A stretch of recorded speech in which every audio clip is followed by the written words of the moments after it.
Hello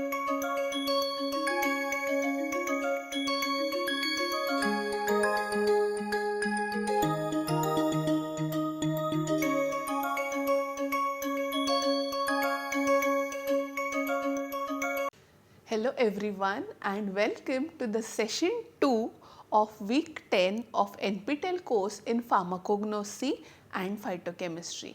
In the previous lecture, we learned what is quality control and why it is essential. So just to recap, quality control is everything that we will do to ensure identity and purity of a substance, and this quality control methods will help you gain what is called as consistency, safety and efficacy of drug.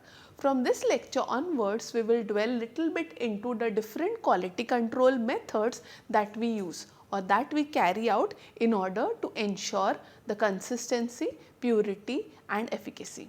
The quality control methods for herbal drugs can be broadly divided into two categories: qualitative methods of quality control and quantitative methods of quality control. So, what is the little difference between qualitative and quantitative?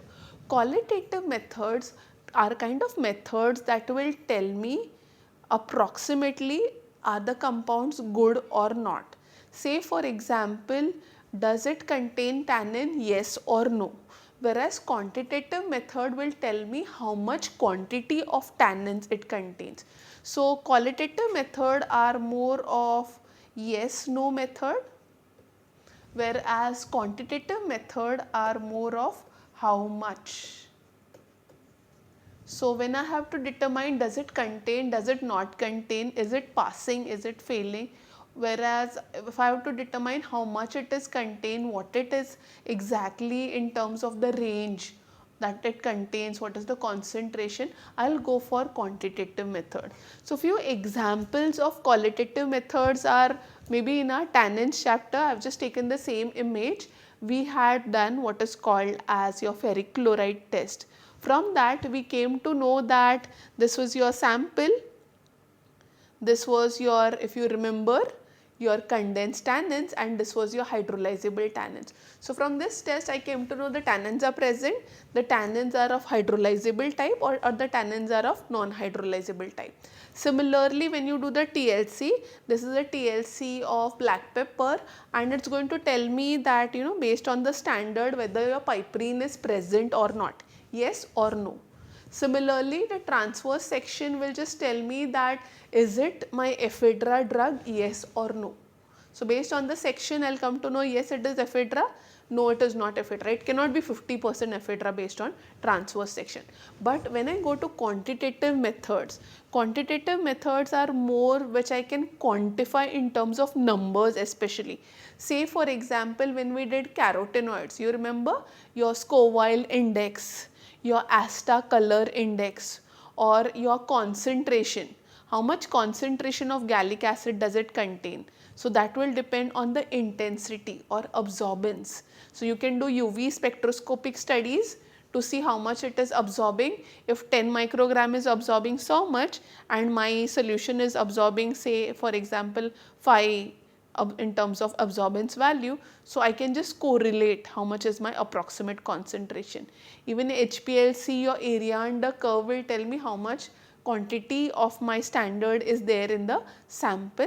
Or similarly, on a smaller scale or microscopic scale, we also study what are called as leaf constant, that also gives us some numerical values to assess the purity of the drug. When we go to WHO or the pharmacopoeial standard, your quality control methods can be divided into many parts. This includes your organoleptic methods, where you do a sensory evaluation, macroscopic evaluation where you kind of visualize and feel the morphology. Then you have microscopic evaluation where you see the drug or the parts of it under microscope and then you tell what kind of drug it is, and you can also quantitatively tell how much compounds or how much starch grains or what is the size of starch grains are present in a view. You can do physical evaluation, you can do chemical evaluation, as well as you can do biological evaluation. In some pharmacopoeias, organoleptic, microscopic, macroscopic and physical are all broadly categorized as physical methods because they form into or they fall into the category of physical attributes of the material. So what are these different quality control methods under this heads? Let's see them one by one. Let's first go to organoleptic. When I am telling organoleptic evaluation, like I said, I will feel the drug by my senses. All my 5 senses I will use and I will try to evaluate the drug to see whether it is genuine or not. You recollect the previous examples that we discussed when I said you to get an orange from the market, you will visually see the orange, you might take an aroma or whiff of the orange, you will feel, you will see the texture, you will feel how the pitted peel of the drug is, and then based on all your sensory evaluation, you will go to the market and try to search something very similar. That is basically what is called as organoleptic evaluation. So you might evaluate your drug by color. So say for example your nutgalls, we saw in the tannins, you see nutgalls from different category, green to grey. The green being more raw ones, whereas your grey being more matured and market ready ones. In terms of odor, we come to know whether a spice is fresh or the spice is exhausted. Sometimes you come across samples which do not have any aroma at all. We say that probably it is too old or dated, or probably everything in terms of its essential oil has been exhausted and extracted. So we do kind of evaluate most of the fragrant drugs by aroma, and this include your spices, it can include your something like your sandalwood, or it can even include your pine or certain resins which have aroma, especially asafoetida. Taste, this is something which we do not recommend for all the drugs because there are certain drugs which are poisonous. So if you remember or recollect, we had certain drugs which are hallucinogen, opium. We do not recommend you all taste it because tasting it will cause hallucinogenic effects, and as a result, but there are certain attributes which can be felt by taste perception. This includes bitterness of cinchona, principally which is because of your quinine. Pungency of black pepper, you remember the piperine was the principle which gave it the pungency. Astringency of your amla fruit owing to tannins, and sweetness of stevia owing to your steviosides. So you can just taste the drug and you know it's genuine or not by just tasting. You can taste the black pepper which is there in the market and you will come to know whether it is exhausted one or it is a fresh one, it's genuine one or it's adulterated with something. Similarly, you can feel the drug. Like I said, if I give you orange, you will feel the peel, you know it's pitted, the texture is somewhat rough, it's not very smooth, and I'll come to know what exactly the orange feels like. So whenever you feel a drug, it's referred to as the texture. So sometimes certain drug powders feel coarse. Sometimes certain drugs, especially those having gums and mucilages, say for example your isabgol or even your senna leaflet. This senna leaflet, you will see that they, when they are soaked, they are mucilaginous, so they turn slightly slimy. So if the market replaces them by something which is not slimy, I come to know that this is not senna because the moment I add water, it's not turning slimy in nature. Not only that, I can feel the texture, and sometimes even just by feeling the texture, people come to know what variety of senna it is. Say for example your Cassia acutifolia, the leaflets are very thin to feel, whereas your Cassia angustifolia, they feel like little thick and papery in nature. Now going to the next one, the next feature is your macroscopy. Now in macroscopy, you will actually see and evaluate drugs not in terms of organoleptics, but you can measure them. So measure the size, the shape of it. So you will come to know based on the size and shape. You can even describe the margins. You remember we described the margins as ovate, lanceolate, acuminate. So depending upon the leaf margin, the leaf shape, size, diameter, length, you can do the measurements and then you can say macroscopically, imagine my normal orange size is a 10 centimeter and if in market I'm just getting something which is like 2 to 3 centimeter. I know it's not going to be the same quality. So same manner this microscopic definition, or in the same manner this macroscopic evaluation will help me ensure the quality. So not only that, when I assess anything macroscopically, I see visually, is the drug organized or is the drug unorganized? Is it cellular, is it not cellular? You need not put it under microscope. Your oils and all, you can visually tell it is organized or an unorganized drug. Based on its visual appeal, you will come to know what plant part it is.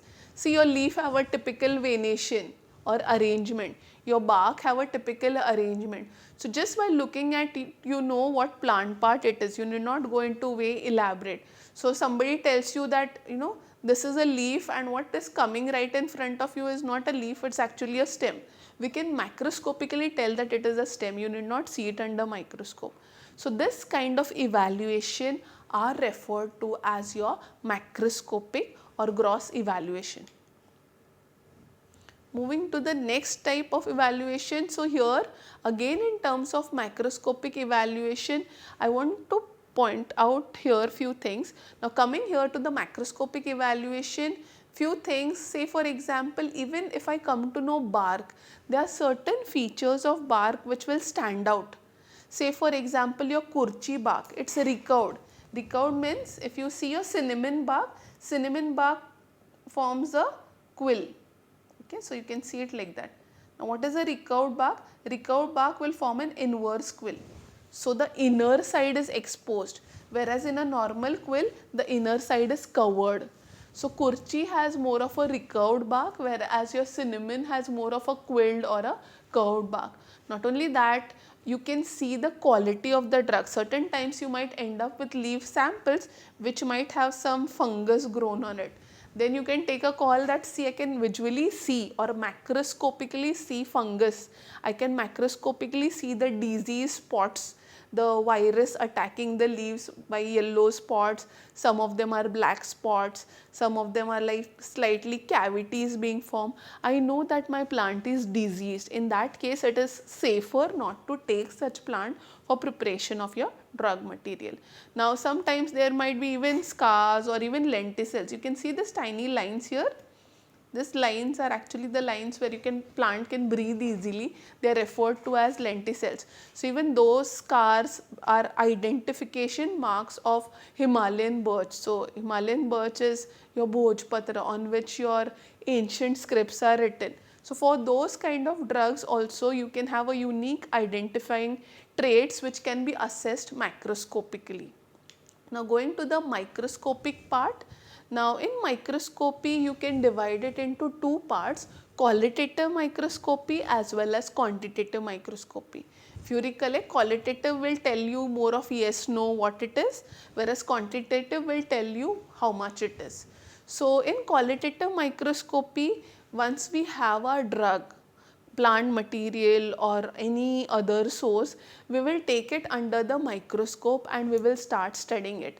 Now for studying it, what you can do is you can do transverse sections.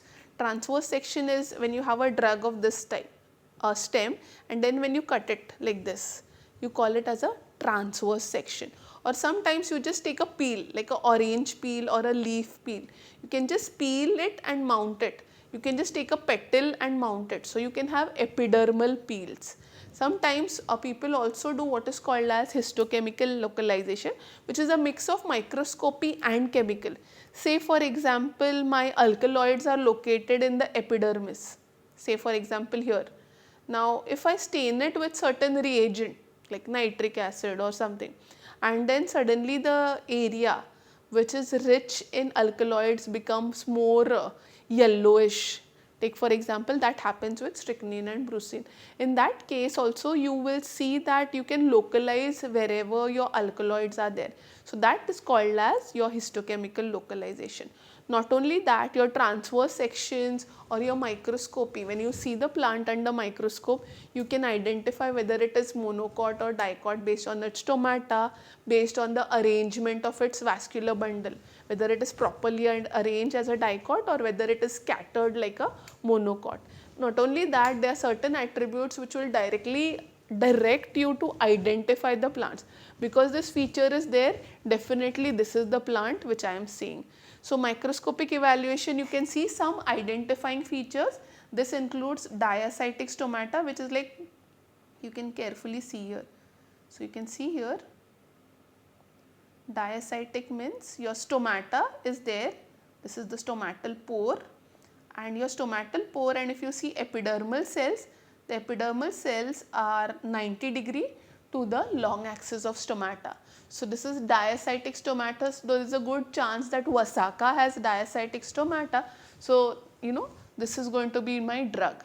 Similarly, when I am seeing calcium oxalate, these are what are called as rosette shaped, flower shaped, or rose shaped. Can you see, there is a nice flower shape. This is actually a cluster. So there are numerous small calcium oxalates which are kind of aggregated to form a flower like rose. So rosette crystals you can see in powders of Arjuna bark, you can even see in your rhubarb, but the thing is the size of those are different.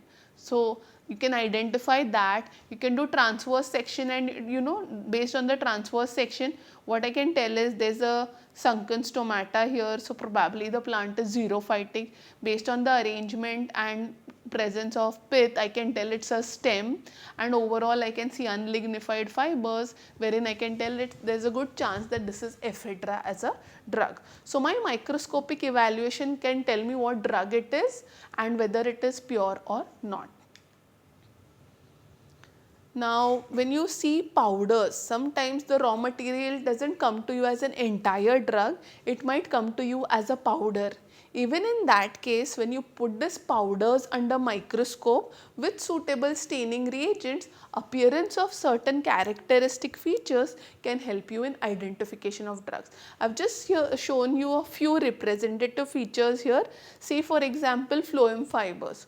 Phloem fibers you say are there in drugs such as your cinnamon, they are there in drugs such as your cinchona. So there is a good chance, and again depending upon the size I can tell which drug it is.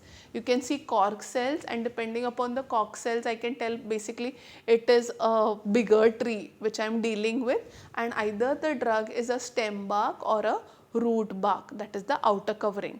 Then you can see calcium oxalate. Here typically what is a prism or prismatic calcium oxalate, which are found in certain plants like kurchi. And then at the last feature what you are seeing are little tiny circles in here, okay, about 3 of them, and this tells that there is a drug which has oil cavities in it.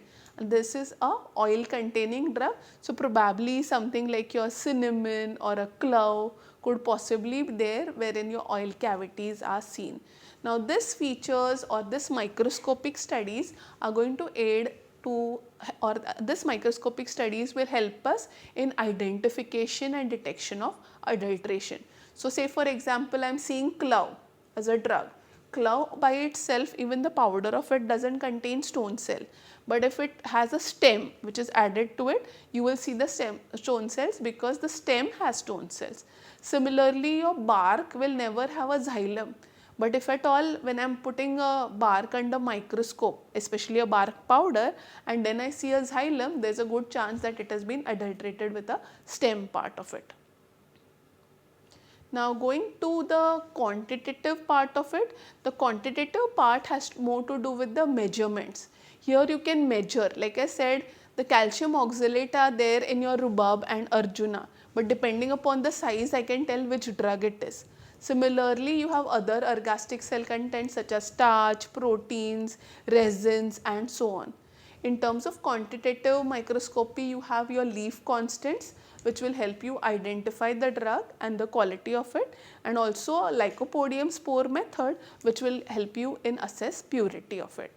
So let's start with quantitative microscopy. So in terms of measurements, why measurements are important? So when we did our carbohydrates chapter, we saw this particular table wherein we said that your maize starch is polygonal and a size 5 to 30 micron. Your rice starch is polyhedral, size 4 to 10 micron. Your wheat is oval, size 20 to 50 micron, and your potato starch is little larger, size 30 to 100 micron. Now you can see what is mounted in here, and based on that what you can guess is, suppose if I say every reading of this is about 3 micrometer or so, you can just multiply it. Okay,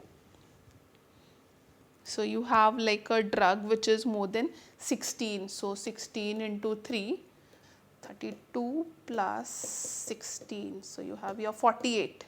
So 48 is the micron size of this drug. Now if I see more of this drug includes this starch grain. I am starting to measure all of them, and majority of them go in the range of 30 to 100 micron, as opposed to this was 48 and here it is 50, the max size, where I can see majority of them are either this or bigger than this.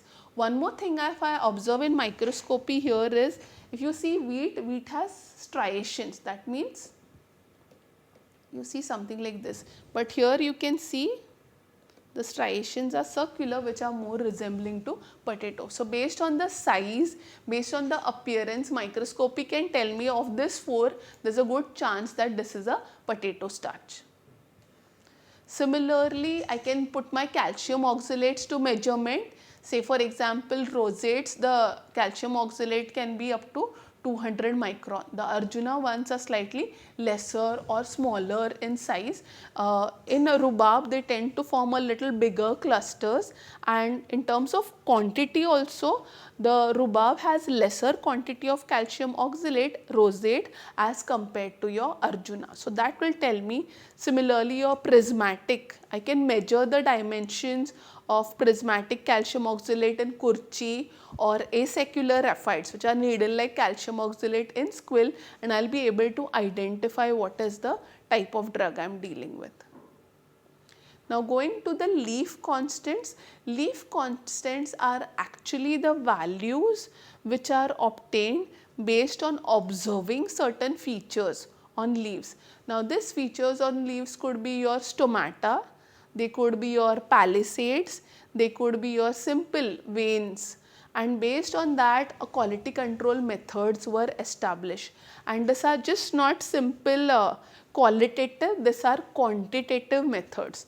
Now few of this quantitative method includes your stomatal number, stomatal index, vein islet and vein termination number, as well as palisade ratio. So what are this? Let's just learn them one by one. So when you focus your leaf under microscope, you know your leaf breathes via organelles which are called as stomata.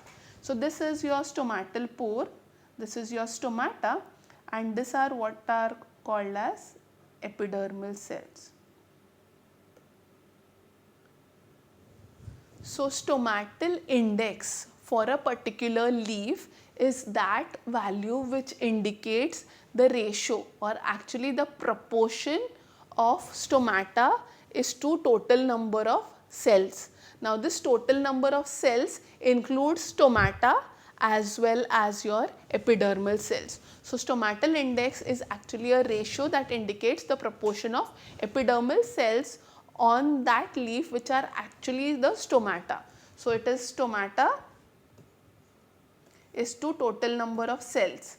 And what are the cells? Cells are actually epidermal cells plus stomata. Now why stomata counted again?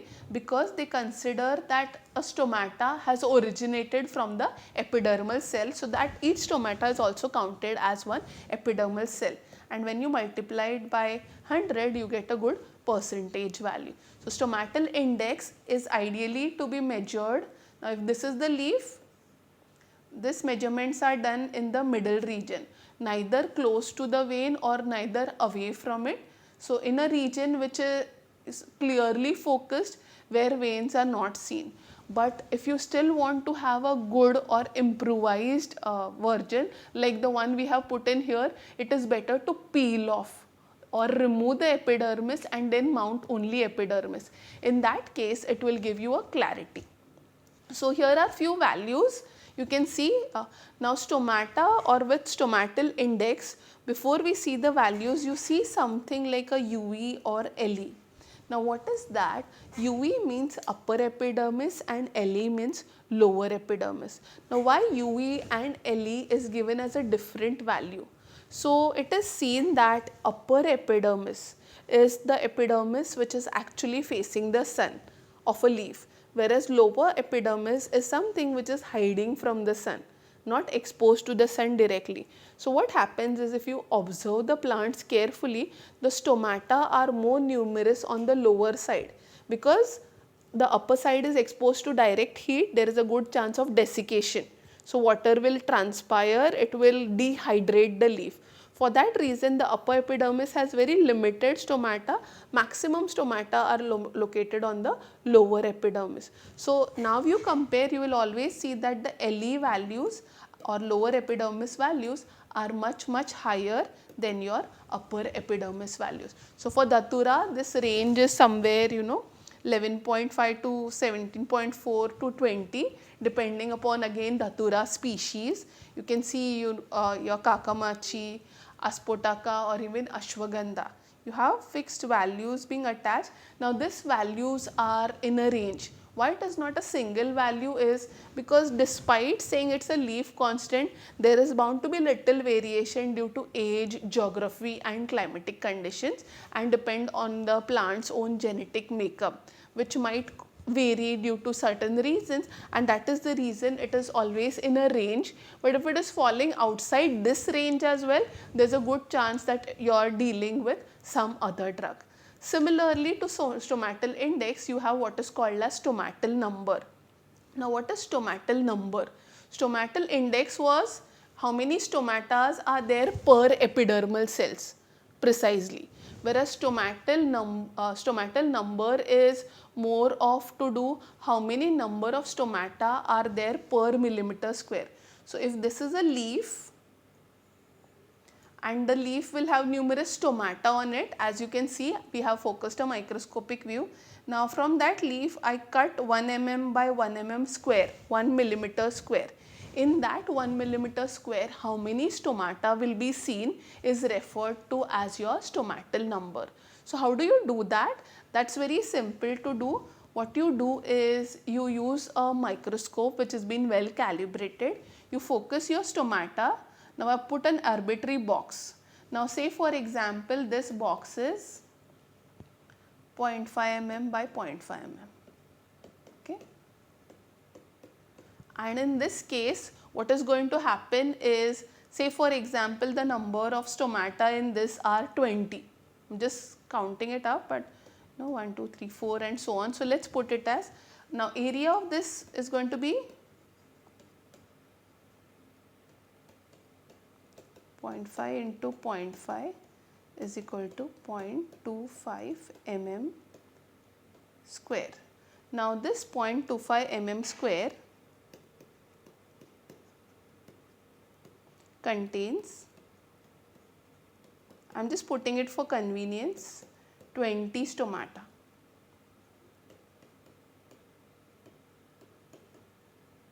So 1 mm square will contain how much? So it is going to be 4 times. That's why I said I am just making it for convenience. It is going to be 24 so it will be 80. So stomatal number of this leaves, if it has 20 stomata inside, is going to be 80 per mm square. So similarly you have this values for Datura. Now you see this values, that is your stomatal number. For Datura is somewhere between 54 to 80. For your Kakamachi it's 44 to 70. Aspotaka it is between 60 to 100, and Ashwagandha it's between 65 to 125. So it varies from plants to plants. There will be an overlapping region, but the range is slightly broad and varies. Now again you will see upper epidermis and lower epidermis, and as predicted, since the number of stomatas are more on the lower epidermis, this number is going to be higher on the lower epidermis and this number is going to be lower on the upper epidermis. So here you will see on the lower epidermis for Datura it is 90 to 125. You have your Kakamachi at 70 to 100. Aspotaka at about 90 to 130 and Ashwagandha 100 to 140. So that is how you do your stomatal number. Now moving on to the next leaf constant, we have what is called as vein islet and vein termination. So whenever you see leaves, you have something called as venation. Some of you might have even seen those people leaves where people dry and just take a fine mesh or make a fine mesh of that venation. So this venation, what happens is this veins further subdivide and form a meshwork wherein every cell should get its nutrition. Like how in us, the blood vessel network is so good that every cell in our body receives blood.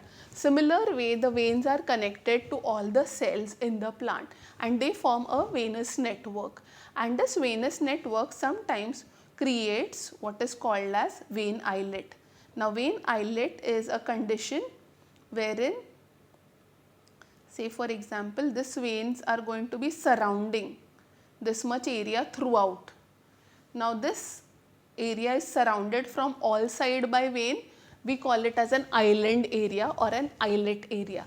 So this is called as vein islet. Then what is vein termination? In certain cases, now inside this, what will happen is, to get the nutrition inside this, there will be a vein going inside it and it will end out here.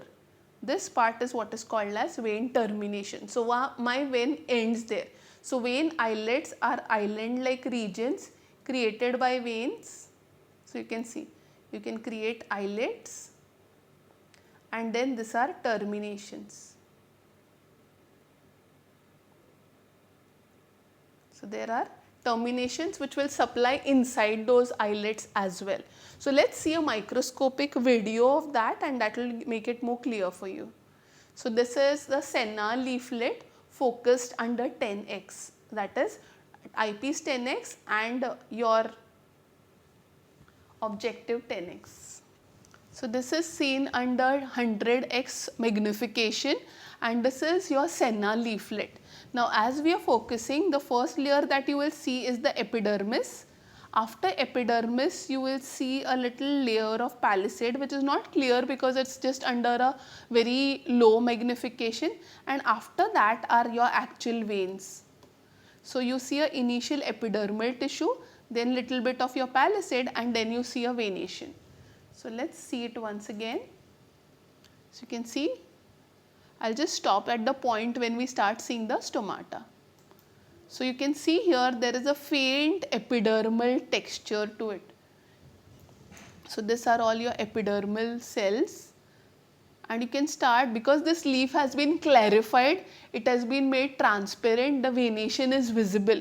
But if you mount a fresh green leaves, no way it is possible to see the vein terminations inside it. So for this experiment you require a clarified leaf. So after you focus on the stomata, you go little deeper and there you can see some terminations. You can see these are the bigger or the larger veins and these are the smaller veins.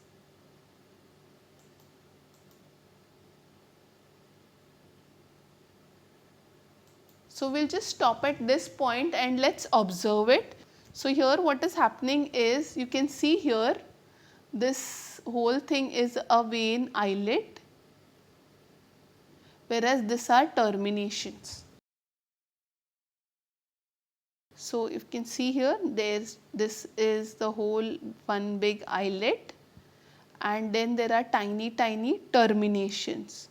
So we can see in per millimeter square how many islets are present and how many terminations are present are fixed. Now since these are intermediate, like I said, here you have your epidermis, there you have your veins in between like your cheese slice, and your epidermis are like your bread slices. So either you see it from the upper side or you see it from the bottom side, your cheese slice is going to appear in a very similar manner, and as a result you will see here also your venation from the top, from the bottom it will be the same, and as a result the value of that will not be changing.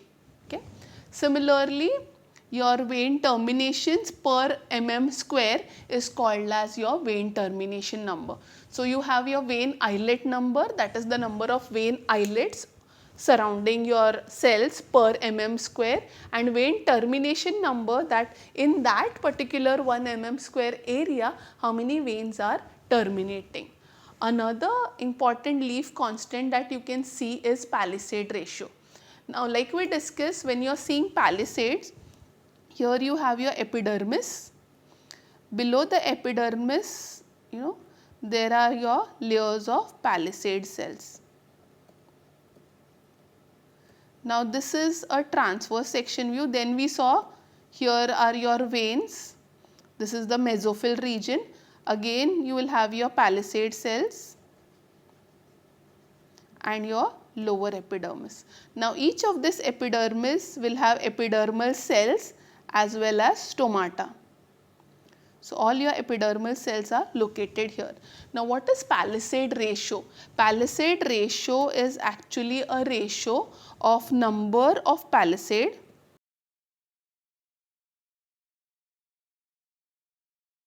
upon number of epidermal cells.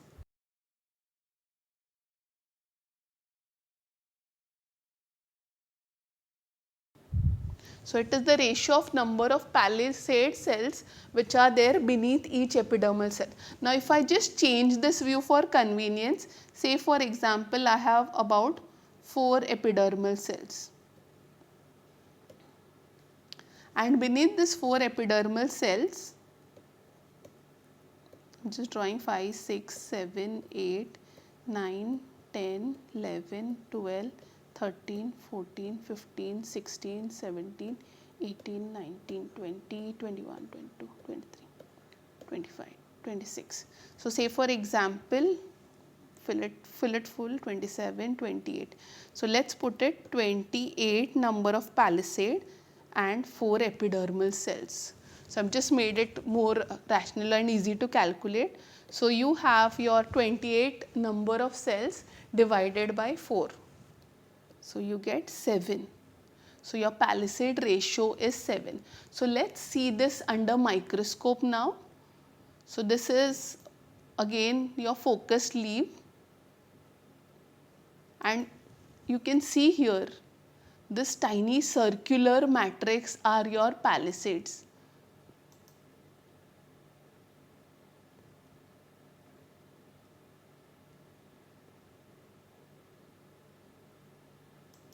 So, here you have your epidermal cells. This epidermal cells, I just focus it further, little down here. As I go a little down, I can see palisade cells, and if I go further down, I will see the venation. So, this, because all of this 3 cannot be brought in at the same focus, what is to be done is you have to capture it, how many epidermal cells, then you have to capture how many palisade cells, you have to superimpose the images, and then what you get is the ratio of palisades, that is your palisade ratio. So, this is how it is determined. The third microscopic method, which is also used for quantitative microscopy, is Lycopodium spore method. Now, this Lycopodium spore method uses a Lycopodium which is a spore for a commonly occurring club moss which is found near the springs or river springs. So, these are well defined particles, they are used as standard.